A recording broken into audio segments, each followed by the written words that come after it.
Qu'est-ce qu'ont fait les marchés cette semaine? C'est le moment de le voir tout de suite avec mon analyse hebdomadaire. Ciao à toi, c'est Umberto, ton coach en bourse et crypto depuis 2018. J'espère que tu vas bien. Et aujourd'hui, on va aller voir tout de suite derrière mon écran ce qui s'est passé en détail sur les marchés cette semaine. Allez, c'est parti. Alors, tout d'abord, on va aller voir sur les marchés américains s'il y a eu une vraie reprise ou pas, notamment avec les titres comme Nvidia, Apple, etc., etc. Ensuite, on va faire un petit tour sur le CAC 40, donc l'indice français des 40 plus grosses capitalisations, notamment avec Renault, LVMH, Total et Air France. Et ensuite, on ira faire notre petit tour habituel chez nos amis les cryptos, notamment avec le Bitcoin et l'Ethereum. Donc tout d'abord, on va commencer par le marché américain, notamment avec le S&P 500 qui, je rappelle, regroupe les 500 plus grosses capitalisations américaines, tous secteurs confondus. Et ici, comme on peut le voir, en une semaine, on a eu un très gros rebond de près de 4% par rapport à la semaine passée, de 4% aussi, donc enfin ça c'était plutôt une baisse, suivi d'un gros rebond, donc c'est assez positif, même si il ne faut pas trop être enthousiaste de cette hausse, parce que comme on peut le voir ici, depuis début juillet, on est dans un gros range, donc ça veut dire que le cours fait du surplace. Il n'y a pas vraiment grand chose à faire, si ce n'est qu'attendre que le cours ne passe au-dessus des 560 dollars. Donc s'il passe au-dessus, il y a des probabilités que le cours reparte à la hausse, mais en tout cas, même si la tendance de fond reste haussière à long terme, parce qu'on voit que le cours reste au-dessus de la moyenne mobile 20, ça veut dire que c'est un très bon signal. Mais comme on peut voir ici, on reste sur des plus hauts qui n'ont jamais encore été franchis. Une fois que ces plus hauts seront franchis, et s'ils le seront, ce sera déjà un premier signal positif. On passe maintenant au Nasdaq, qui est l'indice, je rappelle, des valeurs technologiques en Amérique. Et on voit ici qu'il y a eu aussi un très beau rebond de 5,83% par rapport à la semaine dernière de 5,79%. Donc en fait, cette semaine-ci, le Nasdaq a repris tout ce qu'il a perdu la semaine dernière. Donc c'est très positif, comme pour le S&P 500 qu'on vient de voir, même si la configuration est un peu moins jolie.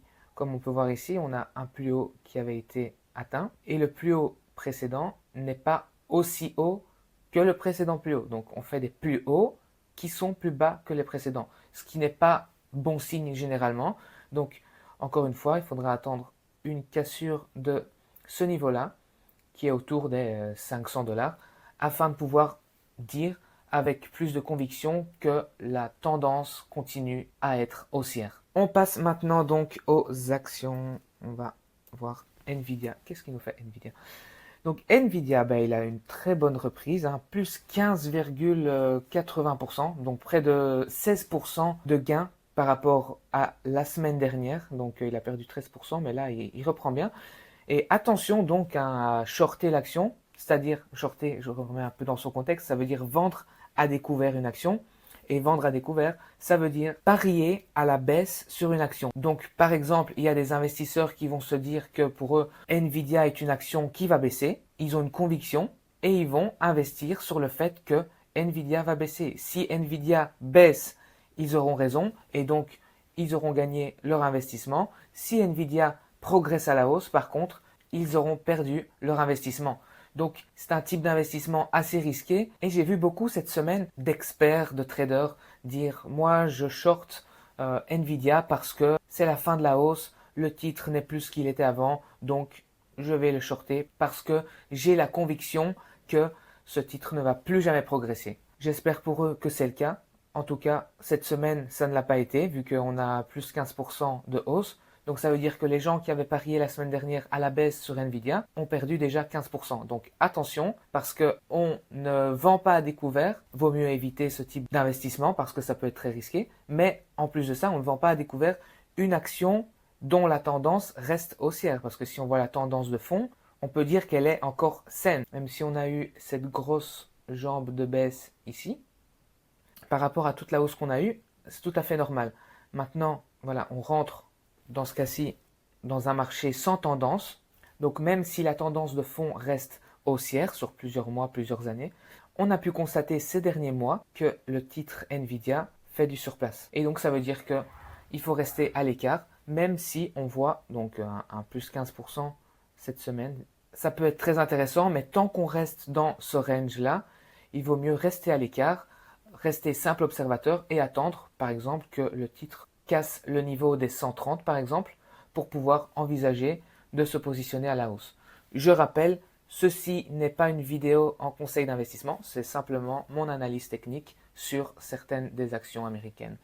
On va analyser d'autres actions comme par exemple Apple, pareil, hein, même configuration. Donc ici on est sur un titre voilà, qui a progressé très fortement à la hausse, maintenant une petite correction. Il se reprend timidement, mais très timidement.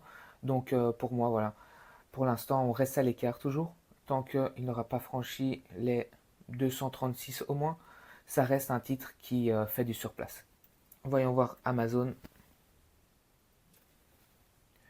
Pareil aussi, très belle progression cette semaine, plus 10%, mais on est toujours en dessous des plus hauts. Donc ici, on a vraiment un chiffre rond qui a été atteint, le niveau des 200 dollars. Donc quand on aura franchi ce seuil des 200 dollars, ça pourrait être intéressant de se repositionner à la hausse parce qu'on verra que le titre aura plus de probabilité de progresser à la hausse une fois cette résistance cassée. On voit Google. Google, par contre, c'est un petit peu plus préoccupant. Comme on peut le voir ici, la baisse se poursuit depuis début juillet, donc ça fait quand même pas mal de temps. Et on voit ici que la moyenne mobile 50, c'est la plus critique, on va dire, a été cassée et réintégrée. C'est plutôt bon signe, mais on joue avec cette moyenne mobile, donc ça peut être très dangereux si on repasse la semaine prochaine en dessous de cette moyenne mobile. Ça pourrait être un signal assez préoccupant pour Google. Allons voir maintenant le pétrole. Le pétrole qui continue sa descente aux enfers. Donc on voit ici une petite reprise de 2% cette semaine-ci, mais la semaine dernière on a baissé de 7%. Donc ici on voit que le cours est clairement baissier et donc il est clairement pas intéressant de s'y positionner, faire très attention parce que la tendance est à la baisse et tant qu'on n'aura pas une reprise sur les niveaux des 95-100, il convient de rester à l'écart du pétrole. Et on va passer à l'or. L'or qui par contre, lui, continue son chemin. Hein, et d'ailleurs, on peut le voir ici, avec 3% cette semaine. Donc, une tendance vraiment très saine. La seule chose qui fait que on reste un petit peu à l'écart, c'est que le cours a tellement progressé qu'il est très éloigné de la moyenne mobile 20. Donc, ça veut dire qu'il faut faire attention parce qu'on n'est pas à l'abri d'une correction. Donc, une correction qui pourrait faire comme ça, par exemple. Et ensuite, retourner à la hausse. Mais en attendant, on est très haut perché sur l'or. Donc pour l'instant, si tu as raté le train sur l'or, mieux vaut le laisser passer et attendre. On passe maintenant à notre cher CAC 40 à nouveau, même si on a une petite progression cette semaine, mais on voit tout de même que le cours reste assez baissier, donc il n'y a rien à faire sur le CAC 40 pour l'instant. On voit que le cours est en dessous des moyennes mobiles 20 et 50, et en plus ces moyennes mobiles sont en train de se croiser à la baisse. Donc si croisement il y a ici, ce serait un signal encore plus fort qui démontre la faiblesse du CAC 40. Donc faire très attention. Et on va voir quelques actions du CAC 40. Donc avec Renault. Donc Renault, ici on peut voir que ça continue de baisser, hein. Il n'y a pas de doute, on n'y touche pas. Il faudrait vraiment attendre un retournement à la hausse avant de se positionner, suivant la tendance. Mais ici la tendance est clairement baissière. On passe sur LVMH, qui elle aussi est clairement baissière. Ici, on peut voir la zone entre les 666 et les 886. Donc, on avait une zone de range dans laquelle le cours faisait du surplace. Et cette zone-là a été cassée dans un premier temps à la hausse, mais ensuite, cette zone-là a été cassée radicalement à la baisse. Donc, c'est un signal très négatif. Et on voit qu'en effet, le cours continue de baisser. Donc faire très attention, même si fondamentalement le titre peut sembler intéressant et sous-évalué, mais sur les cours, on voit clairement que c'est pas intéressant de se positionner sur ce titre-là. En effet, depuis la dernière vidéo que j'avais fait, le cours a baissé de 7%. Donc oui, je comprends les personnes qui sont en mode investissement long terme, mais en tout cas, acheter cette valeur à l'instant T, ce serait vraiment pas judicieux. Voyons ce que fait Total. C'est très baissier. Et Air France, c'est pire que tout. Ça dégringole. Donc on est passé de 72 à 8 depuis 2017. Donc à éviter. Et on va conclure notre petit tour d'analyse des marchés avec les cryptos. On va commencer avec notre Bitcoin, bien entendu. Et encore une fois, c'est très ennuyeux. On a eu un très bon rebond cette semaine, pile sur la moyenne mobile 50, hein, c'est vraiment un cas d'école. Donc ça a l'air positif, même si on reste très clairement sur une zone de range, ici aussi. Comme j'ai déjà dit, tant qu'on ne casse pas les 72 au minimum, le cours continue à faire du surplace. Et surtout, ce que je fais dans ce cas-là, c'est de rester à l'écart de ces marchés parce que c'est des marchés qui peuvent faire vraiment des hauts, des bas, des hauts, des bas. Tant qu'il n'y a pas vraiment une cassure à la hausse ou à la baisse, le cours peut continuer de faire du surplace pendant des semaines, des mois, comme on peut le voir ici. Et ensuite, on passe par l'Ethereum. L'Ethereum qui, lui, par contre, est beaucoup moins solide actuellement par rapport au Bitcoin, et on le voit ici avec cette grosse tendance baissière.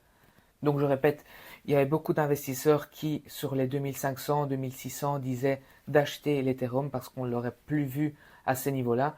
Mais en attendant, on voit très bien que la tendance continue de baisser. Et comme vous le savez bien, et comme j'aime bien le dire, la tendance est notre amie. Donc il faut aller avec la tendance. Et comme on le voit ici, depuis ces plus hauts, on a perdu 40%. Donc, comme on peut le voir très clairement ici, tous les indicateurs sont au rouge. Et dans ces cas-là, je reste à l'écart, je reste simple observateur et j'attends des jours meilleurs. Et voilà, c'est terminé pour aujourd'hui. J'espère que cette nouvelle vidéo analyse de marché t'a plu. Si oui, n'hésite pas à faire exploser la barre des likes et à partager la vidéo. Et dis-moi ce que tu en as pensé juste ici en commentaire. Et nous, on se dit à vendredi prochain pour une nouvelle vidéo analyse de marché. Ciao, ciao!